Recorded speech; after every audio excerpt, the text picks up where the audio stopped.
And let's start by talking about this mandate, the federal employee vaccination mandate. You sent a memo last week that laid out the timeline for enforcing this mandate, pointing out that federal employees need to be vaccinated by November 8th, or at least have received their first vaccination. This is barely a month away. Do you have a sense as to how many federal employees have yet to prove their vaccination status?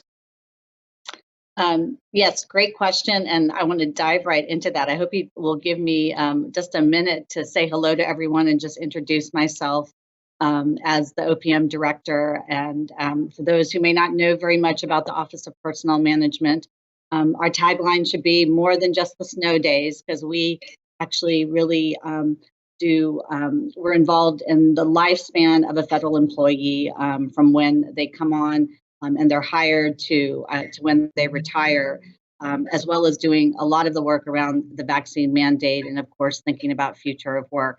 I had my time in the Office of Personnel Management during the Obama administration. I also was a part of the transition team for the Biden-Harris transition team, and have a great affinity for this organization that has been through a great deal in the past few years, facing a merger and really working to rebuild this agency, and of course support my partners, our agency partners across the federal government. So just wanted to take a few minutes to introduce myself. And of course, right now we are collecting the data on what the vaccination rates look like in the federal government. That is a part of this process. We know that vaccines are the best tool that we have in our toolbox. I'm sure all of you saw that we hit an unfortunate milestone this past week or weekend where 700,000 deaths are related to COVID. We know the vaccines are the best way to combat the pandemic and to keep our workforce safe and the communities and families that surround them. So that's the work that we're doing right now to ensure that we are moving towards that that timeline and deadline of November 22nd. And as you know, we've put forward an enforcement guidance and are working to make sure that we are getting the materials and education out to the federal workforce to encourage them to get vaccinated.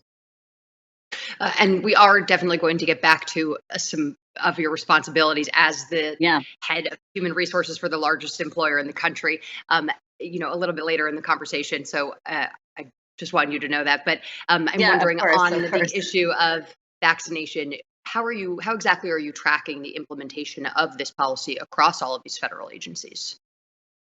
Well, we have a very robust task force.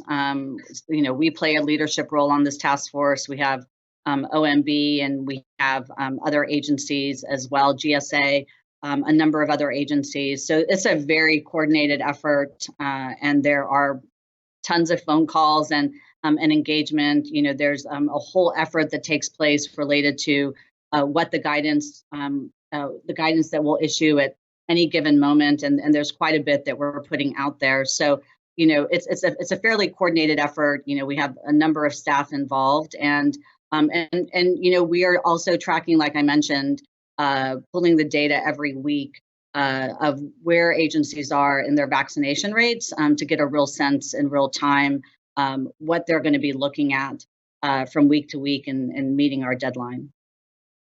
And we already know that these mandates have seen some level of success, at least with some private companies that have implemented them, and then also in other countries that implemented federal mandates far before we have. But the memo says that employees who refuse to be vaccinated or provide proof of vaccination are subject to disciplinary measures up to including removal or termination from federal service. How are you preparing for employees who are who might refuse to comply with the vaccination mandate? Absolutely. We are looking at this as, this is not about removing people from the federal government. We care deeply about our federal workforce, and like I said, and we'll talk about later, which is really the kind of hiring that we need to do right now in the federal government. We're focused on getting folks vaccinated. We think it's the best tool that we have. And so this enforcement guidance that we've put out is with that in mind. This is really about pushing or encouraging folks towards compliance We believe it's fair but firm. There's a 3-step process that really focuses on education and counseling, and then a period if there isn't compliance, that the federal employee will have a little bit longer to really consider what's at stake, and then of course moving into removal proceedings as really the last kind of phase of this, and really not something we are wanting to see. And we are seeing success in other with other companies where they've issued mandates and they've had incredible success. United, Tyson Foods, there's just a few where they're getting 90% plus. So our hope is that we have really set out something that is very thoughtful. It's very much focused on getting folks vaccinated, not removing them from their positions. And this is guidance, so agencies have a lot of discretion in whether they want to add more steps. They have unique situations that they may be managing, and so we wanted to leave room for that.